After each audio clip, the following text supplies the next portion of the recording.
일본 젊은 세대 사이에서 이상한 현상이 퍼지고 있습니다. 히라가나도 아니고 가타카나도 아닙니다. 한국어를 모르는데 한글을 씁니다. SNS 댓글에 메시지에 심지어 송월시 메모에도 일본 언어 학계는 처음에 일시적 유행이라 단정했습니다. 그런데 데이터가 다른 이야기를 하고 있었습니다. 사용자들이 한글을 버리지 않습니다. 오히려 더 자주 씁니다. 지금부터 일본 Z세대의 한글 사용 현상, 그 충격 실화 시작합니다. 저는 도쿄에 있는 한 대학에서 디지털 환경 속 언어 사용 패턴을 연구하고 있습니다. 전공은 사회언어학이고 특히 젊은 세대의 문자 선택 행동에 관심을 두고 있습니다. 2, 3년 전부터 연구실에 흥미로운 질문이 들어오기 시작했습니다. 일본 학생들이 한국어를 배우지 않았는데 한글을 사용하는 사례가 있다는 겁니다. 처음엔 과장된 보고라고 생각했습니다. 일본어에는 이미 3가지 문자 체계가 있습니다. 히라가나, 가타카나, 그리고 한자. 외래어 표기도 가타카나로 충분히 처리됩니다. 굳이 다른 문자를 쓸 이유가 없습니다. 그래서 저는 이 현상을 단순한 팬덤 활동의 일부로 분류했습니다. K-팝 팬들이 좋아하는 아이돌의 이름을 한글로 쓰는 정도, 그 이상은 아닐 거라고 판단했습니다. 그런데 대학원 수업에서 발표를 준비하던 한 학생이 제 생각을 바꿔놓았습니다. 그 학생은 SNS 댓글, 데이터를 분석하고 있었습니다. 일본 내 주요 동영상 플랫폼의 댓글 중 외국 문자 사용 빈도를 추적하는 작업이었습니다. 분석 결과가 흥미로웠습니다. 영어 다음으로 많이 등장하는 외국 문자가 한글이었습니다. 그것도 상당한 격차로. 선생님, 이 데이터 이상하지 않나요? 학생이 화면을 보여줬습니다. 댓글에 한글이 섞여 있었습니다. 문장 전체가 한글은 아니었습니다. 일본어 문장 사이에 한글 단어 하나, 2개가 끼어 있는 형태였습니다. 대부분 감탄사나 짧은 표현이었습니다. 그런데 흥미로운 건 그 댓글을 단 계정들의 프로필이었습니다. 일본 거주자였습니다. 일본어가 모국어인 사용자들이었습니다. 저는 처음에 번역 오류 가능성을 의심했습니다. 자동 번역 기능이 잘못 작동했을 수도 있으니까요. 하지만 학생이 수집한 샘플을 직접 확인해보니 그런 경우는 거의 없었습니다. 사용자들이 의도적으로 한글을 입력한 것이었습니다.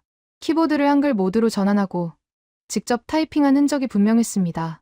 이게 어떻게 가능한 걸까요? 한국어를 배우지 않은 사람이 한글을 어떻게 칠 수 있는 걸까요? 저는 이 질문에서 출발했습니다. 그리고 곧 깨달았습니다. 질문 자체가 잘못되었다는 걸. 한글은 배우기 어려운 문자가 아니었습니다. 오히려 그 반대였습니다. 일본의 젊은 세대는 한글의 구조를 매우 빠르게 파악하고 있었습니다. 정식 학습 없이도 콘텐츠를 소비하는 과정에서 자연스럽게 문자의 패턴을 익히고 있었던 겁니다. 저는 연구 방향을 수정했습니다. 왜 한글을 쓰는가? 가 아니라 어떻게 한글을 익히게 되었는가? 이 질문이 더 중요했습니다. 그리고 그 답을 찾기 위해 실제 사용자들을 인터뷰하기 시작했습니다. 첫 번째 인터뷰 대상은 도쿄에 사는 20살 대학생이었습니다. 한국어 수업을 들은 적 없고 한국에 가본 적도 없다고 했습니다. 그런데 스마트폰에 한글 키보드가 설치되어 있었습니다. 왜 설치했냐고 물었습니다. 드라마 보다가 자막에 나오는 글자가 궁금해서요. 그냥 따라 쳐보고 싶었어요. 단순한 호기심이었습니다. 하지만 그 호기심이 반복되면서 문자 인식이 형성되었습니다. 이 학생은 한글의 자음과 모음 체계를 설명할 수는 없었습니다. 하지만 특정 단어를 보면 어떻게 발음되는지 대략 짐작할 수 있다고 했습니다. 패턴 인식이 작동하고 있었습니다. 두 번째 인터뷰 대상은 오사카의 고등학생이었습니다. K-팝 팬이었습니다.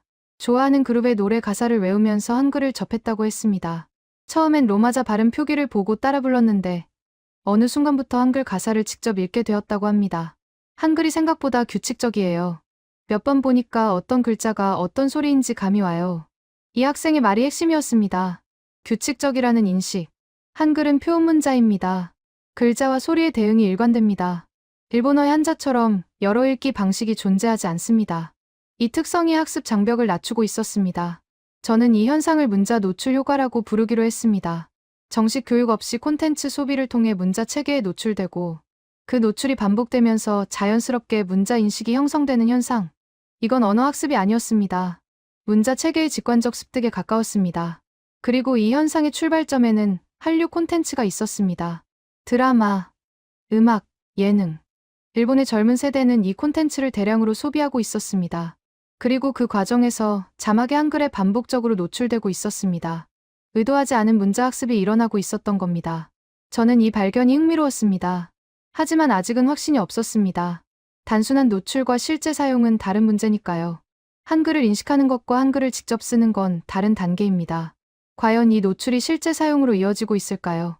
그리고 만약 이어지고 있다면 그 이유는 무엇일까요? 다음 단계의 조사가 필요했습니다. 저는 본격적인 데이터 수집에 들어갔습니다. 연구실 대학원생 3명과 함께 팀을 구성했습니다. 목표는 명확했습니다. 일본 내 한글 노출 경로를 추적하는 것. 어디서, 어떻게, 얼마나 자주 한글을 접하게 되는지 파악해야 했습니다. 첫 번째로 확인한 건 동영상 플랫폼이었습니다. 일본에서 가장 많이 사용되는 플랫폼들의 한국 콘텐츠 시청 데이터를 조사했습니다. 결과는 예상을 뛰어넘었습니다. 한국 드라마와 예능 프로그램의 시청 시간이 최근 몇 년간 급격히 증가해 있었습니다. 특히 10대 후반에서 20대 초반 사용자층에서 그 증가세가 두드러졌습니다. 이 수치가 맞나요? 대학원생 중 한 명이 데이터를 다시 확인했습니다. 맞았습니다. 일본 젊은 세대의 한국 콘텐츠 소비량은 다른 외국 콘텐츠와 비교했을 때 압도적으로 높았습니다. 그리고 이 콘텐츠 대부분에는 자막이 달려 있었습니다. 일본어 자막과 함께 한글 원문이 화면에 노출되는 구조였습니다. 저는 자막의 역할에 주목했습니다. 시청자들은 일본어 자막을 읽으면서 동시에 한글 원문을 보게 됩니다. 의식하든 안 하든 한글이 시야에 들어옵니다. 이 반복 노출이 문자 인식의 첫 단계였습니다. 두 번째로 확인한 건 음악 플랫폼이었습니다. K-팝의 인기는 이미 알려진 사실이었습니다. 하지만 저는 단순 청취가 아니라 가사 검색 행동에 관심이 있었습니다. 음악 플랫폼의 가사 표시 기능 사용 데이터를 분석했습니다. 한국 음악을 들을 때 가사 표시 기능을 켜는 비율이 다른 외국 음악보다 높았습니다. 왜 그럴까요? 인터뷰에서 답을 찾았습니다. 영어 노래는 가사 안 봐도 대충 알겠는데 한국 노래는 뭔 말인지 궁금해서요. 21살 대학생의 답변이었습니다. 호기심. 그게 시작이었습니다. 무슨 말인지 궁금해서 가사를 켭니다. 가사를 보면 한글이 눈에 들어옵니다. 처음엔 그냥 기호처럼 보입니다. 하지만 같은 노래를 여러 번 들으면서 가사를 반복해서 보면 패턴이 보이기 시작합니다. 이 글자가 나올 때 이 소리가 나는구나. 이런 식의 연결이 형성됩니다. 정식 학습이 아닙니다.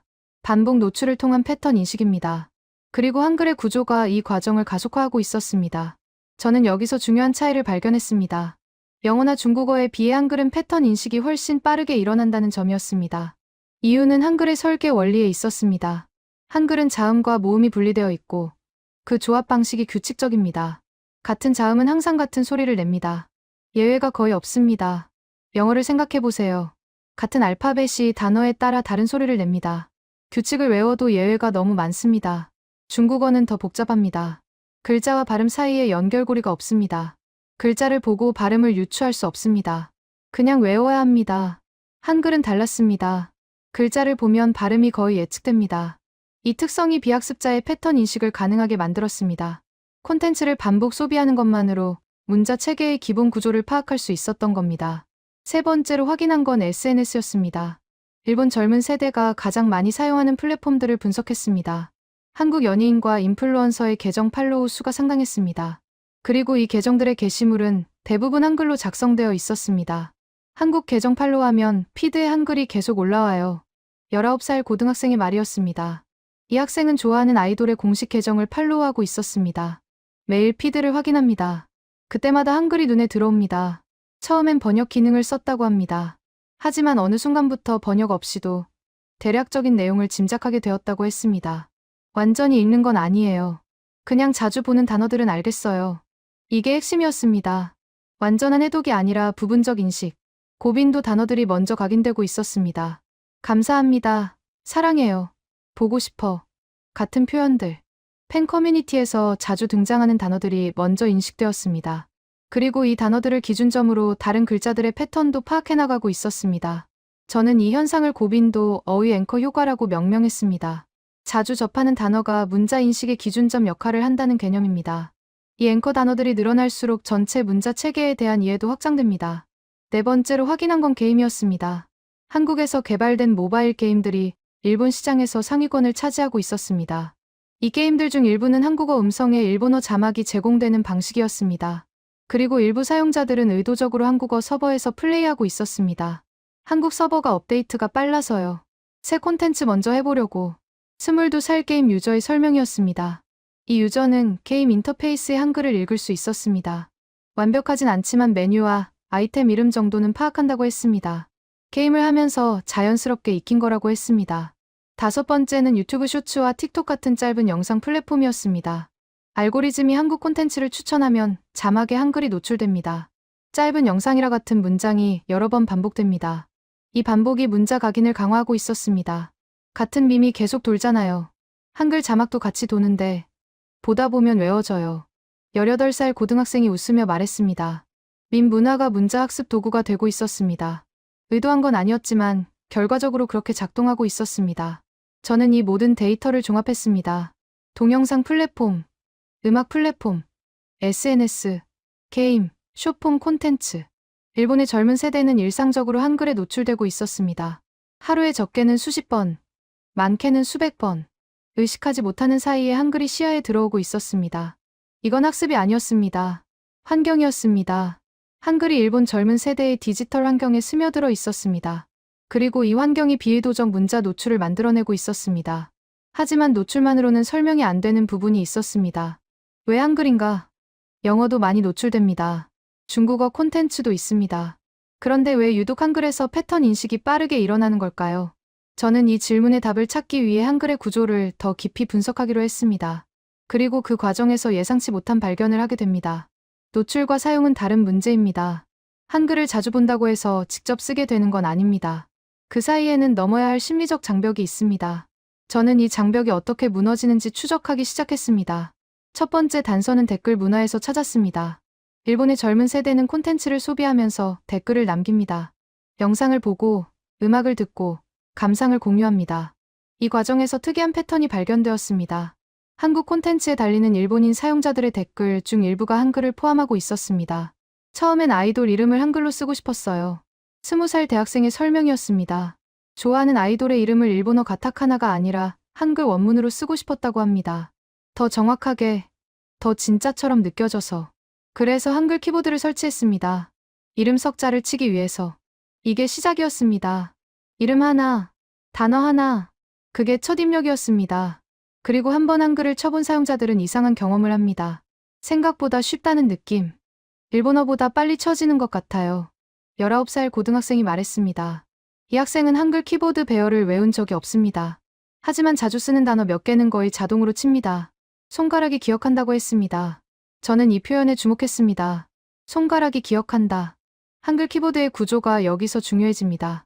한글 키보드는 자음과 모음이 좌우로 분리되어 있습니다. 왼손은 주로 자음, 오른손은 주로 모음을 담당합니다. 이 구조 덕분에 양손이 교대로 움직입니다. 리듬이 생깁니다. 일본어 키보드는 다릅니다. 히라가나 입력은 로마자 변환 방식을 주로 씁니다. 가를 치려면 크와 에를 순서대로 눌러야 합니다. 한 글자에 2번 이상 키를 누르는 경우가 많습니다. 한글은 다릅니다. 가를 치려면 고과 아 2번입니다. 효율이 다릅니다. 물론 이건 기술적 비교일 뿐입니다. 실제 체감은 개인차가 있습니다. 하지만 인터뷰한 사용자들 중 상당수가 비슷한 말을 했습니다. 한글 입력이 리드미컬하다고, 치는 맛이 있다고, 타닥타닥 소리가 좋아요. 뭔가 빠르게 치는 느낌. 21살 유저의 표현이었습니다. 입력의 쾌감. 이건 예상하지 못한 요소였습니다. 문자 선택의 감각적 요소가 작용하고 있었습니다. 두 번째 단서는 메시지 앱에서 나타났습니다. 친구들끼리 주고받는 개인 메시지에 한글이 등장하기 시작했습니다. 공개된 댓글이 아니라 사적인 대화에서. 이건 더 깊은 수용을 의미했습니다. 친구들이랑 장난으로 한글 쓰기 시작했어요. 18살 학생이 말했습니다. 처음엔 재미로 시작했다고 합니다. 서로 한글로 인사하고 간단한 표현을 주고받았습니다. 그런데 어느 순간 습관이 되었다고 했습니다. 특정 표현은 한글로 쓰는 게 더 자연스럽게 느껴진다고. 오빠라는 말은 한글로 써야 느낌이 살아요. 이 말이 중요했습니다. 번역으로는 전달되지 않는 뉘앙스. 가타카나로 오빠를 쓰면 외래어 표기일 뿐입니다. 하지만 한글로 오빠를 쓰면 그 문화적 맥락이 살아난다는 겁니다. 사용자들은 이 차이를 체감하고 있었습니다. 세 번째 단서는 손글씨에서 발견되었습니다. 디지털 입력을 넘어 종이에 직접 한글을 쓰는 사례가 있었습니다. 다이어리, 메모, 편지, 손으로 한글을 쓰는 젊은 세대가 존재했습니다. 예쁘잖아요. 동그란 게. 20살 대학생의 이유였습니다. 한글의 시각적 특성, 둥근 모음들, 기하학적 자음들, 디자인적 매력이 손글씨 사용을 유도하고 있었습니다. 한글을 쓰는 행위 자체가 일종의 표현이 되고 있었습니다. 저는 이 세 가지 단서를 종합했습니다. 댓글에서 시작된 한글 사용이 메시지로 확장되고 손글씨로까지 이어지고 있었습니다. 디지털과 아날로그를 넘나드는 문자 수용. 이건 단순한 유행이 아니었습니다. 사용자들이 한글을 선택하는 데는 여러 이유가 있었습니다. 정확한 표기, 입력의 효율, 감각적 쾌감, 문화적 뉘앙스, 시각적 매력. 이 요소들이 복합적으로 작용하고 있었습니다. 그리고 한 번 사용을 시작한 사용자들은 쉽게 멈추지 않았습니다. 하지만 아직 한 가지 의문이 남았습니다. 이 현상이 얼마나 광범위한가? 소수의 열성 팬들만의 행동인가? 아니면 더 넓은 층에서 일어나고 있는가? 저는 더 큰 규모의 조사가 필요했습니다. 소수의 팬덤 현상인지, 더 넓은 흐름인지. 이 질문에 답하려면 정량적 데이터가 필요했습니다. 저는 연구팀과 함께 설문조사를 설계했습니다. 대상은 일본 전국의 10대 후반에서 20대 초반 사용자들이었습니다. 설문은 온라인으로 진행되었습니다. 약 1200명이 응답했습니다. 결과는 예상보다 뚜렷했습니다. 응답자의 절반 이상이 한글을 인식할 수 있다고 답했습니다. 완전히 읽는 건 아니지만 일부 글자나 단어를 알아본다는 응답이었습니다. 이 숫자가 정확한 건가요? 대학원생이 되물었습니다. 저도 처음엔 의심했습니다. 하지만 교차 검증을 해봤습니다. 한글 단어 이미지를 보여주고 발음을 고르게 하는 테스트를 추가했습니다. 인식할 수 있다고 답한 응답자들의 정답률이 유의미하게 높았습니다. 자기 보고가 과장이 아니었습니다. 더 흥미로운 건 한글 입력 경험이었습니다. 응답자의 약 3분의 1이 한글을 직접 입력해본 적이 있다고 답했습니다. 그중 상당수가 한국어를 정식으로 배운 적이 없는 사람들이었습니다. 콘텐츠 소비만으로 문자를 익히고 사용까지 하고 있었습니다. 저는 이 데이터를 학회에서 발표했습니다. 반응은 양분되었습니다. 흥미롭다는 의견과 과장되었다는 의견이 충돌했습니다. 한 선배 연구자가 질문했습니다. 이게 한글 특유의 현상인지 어떻게 증명합니까? 다른 문자와 비교 데이터가 있습니까? 날카로운 지적이었습니다. 저는 추가 연구를 진행하기로 했습니다. 한글뿐 아니라 다른 외국 문자에 대한 노출과 인식도 함께 조사했습니다. 영어 알파벳은 이미 학교에서 배우니 제외했습니다. 중국어 간체자와 아랍 문자를 비교 대상으로 설정했습니다. 결과는 명확했습니다. 중국어 간체자의 경우 콘텐츠 노출이 있어도 패턴 인식으로 이어지는 비율이 낮았습니다. 글자와 발음의 연결이 불규칙하기 때문입니다. 아랍 문자는 더 낮았습니다. 우에서 좌로 쓰는 방향성과 연결형 표기가 인식 장벽으로 작용했습니다. 한글만 달랐습니다. 노출 빈도와 인식률 사이에 강한 상관관계가 나타났습니다. 더 자주 접할수록 더 많이 인식했습니다. 그리고 인식이 올라갈수록 사용 의향도 함께 올라갔습니다. 선형적 관계였습니다. 한글의 구조적 특성이 작용하는 것 같습니다. 저는 이렇게 결론을 내렸습니다. 규칙적인 자모 조합, 일관된 발음 대응, 시각적 분별력. 이 요소들이 비학습자의 패턴 인식을 가능하게 만들고 있었습니다. 이 연구 결과가 알려지면서 다른 분야의 연구자들도 관심을 보이기 시작했습니다. 언어교육학, 인지심리학, 디지털 미디어 연구. 여러 분야에서 연락이 왔습니다. 저는 이 현상이 단순한 팬덤 문화가 아니라 문자 체계와 디지털 환경의 상호작용에 관한 문제라고 설명했습니다. 그러던 중 예상치 못한 곳에서 관심이 왔습니다. 한 교육 기술 기업이었습니다. 일본 내 언어 학습 앱을 운영하는 회사였습니다. 자사 데이터에서도 비슷한 패턴이 관찰된다고 했습니다. 한국어 학습을 시작하는 사용자들의 진입 장벽이 다른 언어보다 낮다는 겁니다. 한글을 이미 어느 정도 아는 상태로 시작하는 사용자가 많아요. 기업 담당자의 말이었습니다.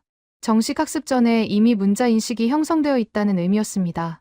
콘텐츠 소비가 학습의 사전 단계 역할을 하고 있었습니다. 저는 이 현상의 범위가 점점 넓어지고 있음을 느꼈습니다. 개인의 취향을 넘어 세대적 특성으로 확장되고 있었습니다. 그리고 이 변화는 일본만의 현상이 아닐 수 있다는 생각이 들었습니다. 다른 나라에서도 비슷한 일이 일어나고 있을까요? 저는 국제 비교 연구의 필요성을 느끼기 시작했습니다. 저는 한 가지 의문에 집중했습니다. 노출이 인식으로 이어지는 건 확인했습니다. 그런데 인식이 실제 사용으로 이어지는 건 다른 문제입니다. 왜 굳이 한글을 쓰는 걸까요?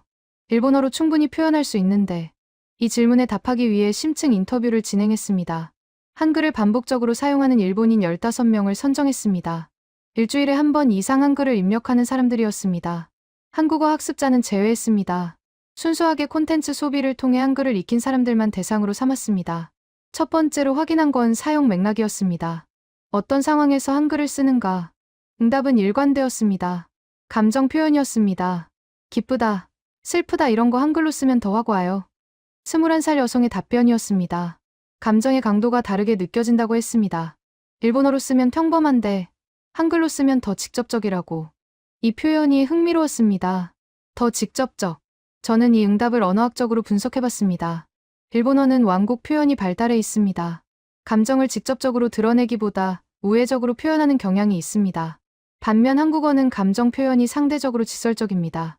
문화적 차이가 언어 구조에 반영되어 있습니다. 일본의 젊은 세대는 이 차이를 체감하고 있었습니다. 그리고 특정 감정을 표현할 때 한글을 선택하고 있었습니다. 언어 전환을 통한 감정 조절. 이건 예상 못한 발견이었습니다. 두 번째로 확인한 건 반복 사용의 계기였습니다. 처음 한글을 쓴 후 왜 계속 쓰게 되었는가? 한 번 쓰니까 다음에도 그게 먼저 떠올라요. 20살 남성의 응답이었습니다. 습관 형성이었습니다. 특정 표현을 한글로 한 번 쓰면 다음에 비슷한 상황에서 그 표현이 먼저 떠오른다는 겁니다. 뇌가 그 연결을 기억합니다. 상황과 문자 사이에 경로가 만들어집니다. 신경언어학에서 말하는 어휘 접근 경로와 유사했습니다. 자주 사용하는 표현은 활성화 역치가 낮아집니다. 더 쉽게 떠오릅니다.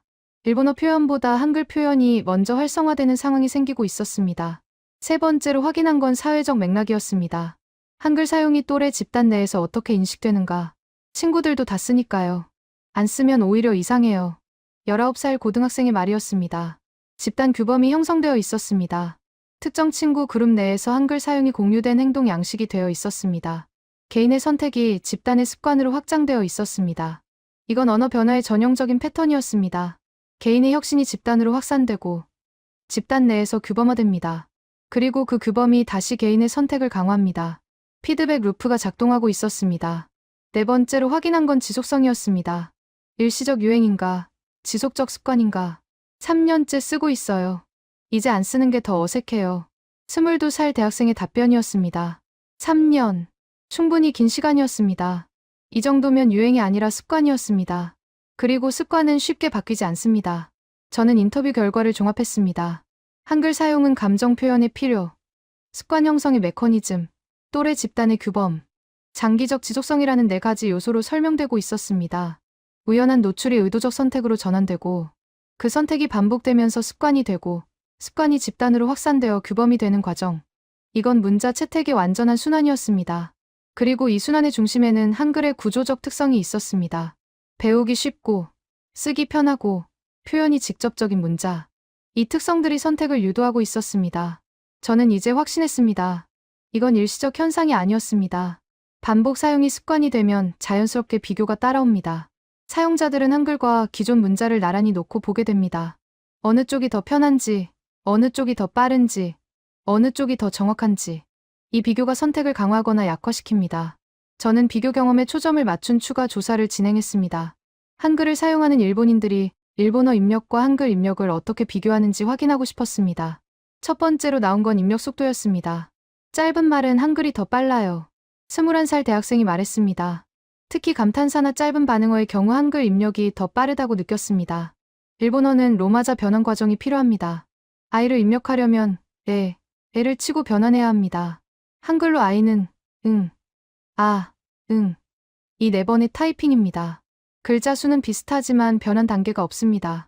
물론 이건 개인차가 있습니다. 일본어에 숙달된 사람은 일본어가 더 빠릅니다. 하지만 흥미로운 건 비숙달자의 인식이었습니다. 한글을 얼마 배우지 않은 사람도 한글 입력에서 속도감을 느꼈습니다. 규칙성 때문이었습니다. 예외가 없으니 머뭇거림이 없습니다. 두 번째로 나온 건 표현의 정밀도였습니다. 일본어로는 어색한 말이 한글로는 자연스러워요.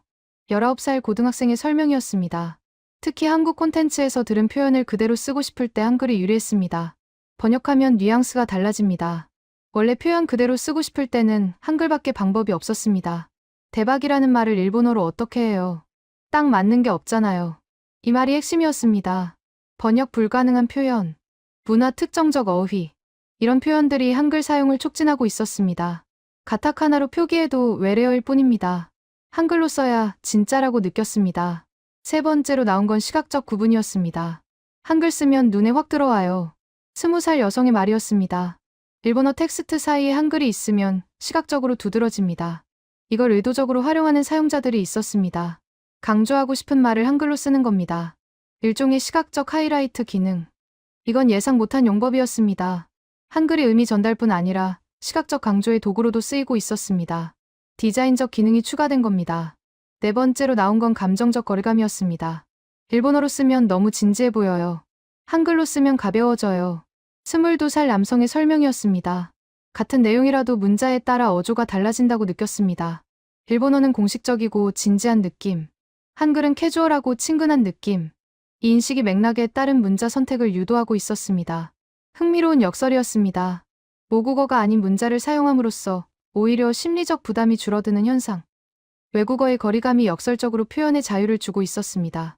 저는 이 비교 인식들을 정리했습니다. 입력 효율, 표현 정밀도, 시각적 구분, 감정적 거리. 4가지 차원에서 한글이 특정 상황에서 우위를 점하고 있었습니다. 모든 상황에서 우월한 건 아닙니다.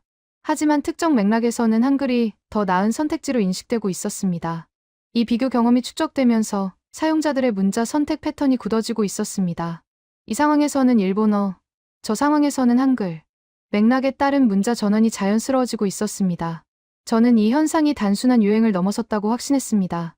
기능적 분화가 일어나고 있었습니다. 비교 경험이 쌓이면서 흥미로운 패턴이 나타났습니다. 한글 사용에 대한 반응이 세대별로 달랐습니다. 젊은 세대와 윗세대의 인식 차이가 뚜렷했습니다. 저는 이 격차를 조사하기로 했습니다. 먼저 부모 세대의 반응을 확인했습니다. 한글을 사용하는 젊은 세대의 부모들을 인터뷰했습니다. 대부분 40대에서 50대였습니다. 무슨 글자인지 모르겠어요. 읽을 수가 없으니까. 45 새어머니의 말이었습니다. 자녀의 스마트폰 화면에 한글이 보이면 당황스럽다고 했습니다. 뭘 쓰는지 알 수 없으니 불안하다고. 이건 예상된 반응이었습니다. 외국 문자에 대한 낯섦. 하지만 흥미로운 건 그 다음 반응이었습니다. 처음엔 걱정했는데 요즘은 그냥 둬요. 애들 문화니까. 같은 어머니의 말이었습니다. 초기의 불안이 체념으로 바뀌어 있었습니다. 막을 수 없다는 인식. 세대 간 문화 차이로 받아들이는 태도였습니다. 반면 적극적으로 부정적인 반응도 있었습니다. 왜 굳이 외국 글자를 써야 하는지 모르겠어요. 52 새아버지의 반응이었습니다. 불필요한 행동이라는 인식. 일본어로 충분한데 왜 한글을 쓰느냐는 질문. 이 반응 뒤에는 문화적 정체성에 대한 우려가 있었습니다. 저는 이 세대 간 인식 차이를 수치화하기 위해 추가 설문을 진행했습니다. 외국 문자 사용에 대한 태도를 세대별로 비교했습니다. 결과는 명확했습니다. 20대 이하에서는 한글 사용에 대해 긍정적이거나 중립적인 응답이 대다수였습니다. 자연스러운 일이라는 인식이 지배적이었습니다. 30대에서는 의견이 나뉘었습니다. 이해는 하지만 본인은 안 한다는 응답이 많았습니다. 40대 이상에서는 부정적이거나 무관심한 응답이 늘어났습니다. 세대별 디지털 환경 노출의 차이가 작용하고 있었습니다. 젊은 세대는 한류 콘텐츠와 함께 성장했습니다. 한글이 디지털 환경의 일부로 자연스럽게 존재했습니다. 윗세대는 그런 환경에 노출되지 않았습니다. 한글은 여전히 낯선 외국 문자일 뿐이었습니다. 더 흥미로운 건 또래 집단 내 반응이었습니다. 같은 세대 안에서도 차이가 있었습니다. 한글 쓰면 좀 과하다고 하는 애들도 있어요. 19살 고등학생의 말이었습니다. 한글 사용을 지나친 팬심으로 보는 시선이 있었습니다. K-팝에 빠져서 한글까지 쓴다는 인식. 일종의 조롱이었습니다. 하지만 이 시선도 변하고 있었습니다. 예전엔 좀 놀렸는데 이젠 다들 써요. 같은 학생의 말이었습니다. 소수의 행동이 다수로 확산되면서 인식이 바뀌었습니다. 특이한 행동에서 보편적 행동으로. 이 전환점이 중요했습니다. 저는 이 현상을 확산 곡선의 관점에서 분석했습니다. 혁신 수용 이론에 따르면 새로운 행동은 소수의 혁신자에서 시작해 초기 수용자, 초기 다수, 후기 다수, 최후 수용자 순으로 퍼집니다. 한글 사용은 이미 초기 다수 단계를 넘어서고 있었습니다. 임계점을 지났다는 의미였습니다. 더 이상 멈추기 어려운 흐름이 된 겁니다. 물론 전체 인구로 확산될지는 알 수 없습니다. 하지만 특정 세대 내에서는 이미 정착 단계에 접어들고 있었습니다. 저는 이 세대적 분화가 의미하는 바를 생각했습니다. 젊은 세대에게 한글은 더 이상 외국 문자가 아니었습니다. 디지털 환경에서 자연스럽게 공존하는 문자 중 하나였습니다. 이 인식의 변화가 핵심이었습니다. 문자에 대한 경계가 희미해지고 있었습니다. 저는 연구를 정리하며 한 가지 질문으로 돌아왔습니다. 이 현상을 어떻게 해석해야 하는가? 단순한 유행인가? 아니면 더 근본적인 변화인가? 데이터는 후자를 가리키고 있었습니다. 한글 사용은 일시적 열풍이 아니었습니다. 콘텐츠 소비에서 시작해 문자 인식으로 이어지고 실제 사용으로 확장되고 습관으로 굳어지고 집단 규범으로 정착하는 과정. 완전한 순환이 일어나고 있었습니다. 저는 이 현상의 핵심을 3가지로 정리했습니다. 첫째, 한글의 구조적 특성입니다. 규칙적인 자모 조합, 일관된 발음 대응, 시각적 분별력. 이 특성들이 비학습자의 패턴 인식을 가능하게 만들었습니다. 다른 문자 체계에서는 관찰되지 않는 현상이었습니다. 한글만의 고유한 특성이 작용하고 있었습니다. 둘째, 디지털 환경의 변화입니다. 한류 콘텐츠의 확산이 대규모 노출을 만들어냈습니다. 이 노출이 의도치 않은 문자 학습을 유발했습니다. 전통적인 언어 교육과 완전히 다른 경우였습니다. 콘텐츠 소비가 곧 문자 습득이 되는 새로운 패러다임. 셋째, 세대적 특성입니다. 디지털 네이티브 세대는 문자에 대한 경계가 낮습니다. 외국 문자를 사용하는 데 심리적 장벽이 적습니다. 이 개방성이 한글 수용을 촉진했습니다. 이 세 요소가 결합되면서 전례 없는 현상이 나타났습니다. 언어를 배우지 않고도 문자를 사용하는 사람들, 한국어를 모르지만 한글을 쓰는 사람들, 언어와 문자의 분리. 이건 언어학적으로 매우 드문 사례입니다. 저는 동료 연구자들과 이 현상에 대해 토론했습니다. 한 연구자가 질문했습니다. 이게 지속될까요? 한류가 시들면 한글 사용도 줄어들지 않을까요? 합리적인 의문이었습니다. 하지만 저는 다르게 생각합니다. 콘텐츠가 계기였던 건 맞습니다. 하지만 일단 형성된 습관은 계기와 독립적으로 유지됩니다. 한류에 관심이 줄어도 이미 익힌 문자를 버리지는 않습니다. 축적된 능력은 사라지지 않습니다. 그리고 더 중요한 건 다음 세대입니다. 지금의 10대가 20대가 되고 30대가 됩니다. 한글에 익숙한 세대가 사회의 주류로 올라옵니다. 이 흐름은 돌이킬 수 없습니다. 저는 연구 결과를 발표하면서 이렇게 결론지었습니다. 한글은 일본 젊은 세대의 디지털 환경에서 기능적 위치를 확보했습니다. 특정 맥락에서 선택되는 문자가 되었습니다. 이건 강제된 학습이 아닙니다. 사용을 통해 검증되고, 비교를 통해 선택되고, 반복을 통해 정착된 결과입니다. 청중 중 한 명이 손을 들었습니다. 그럼 앞으로 어떻게 될 거라고 보십니까? 저는 잠시 생각했습니다. 예측은 조심스럽습니다. 하지만 확실한 건 있습니다. 한글이 일본어를 대체하지는 않을 겁니다. 하지만 공존할 겁니다. 특정 상황에서 특정 세대가 선택하는 보조 문자로. 그리고 그 범위는 조금씩 넓어질 가능성이 있습니다. 저는 연구실로 돌아오며 생각했습니다. 한글을 만든 사람들이 이 상황을 봤다면 어떻게 느꼈을까? 500여 년 전 만들어진 문자가 디지털 시대의 국경을 넘어 확산되고 있습니다. 의도한 건 아니었을 겁니다. 하지만 그 설계 원리가 지금 이 순간에도 작동하고 있습니다.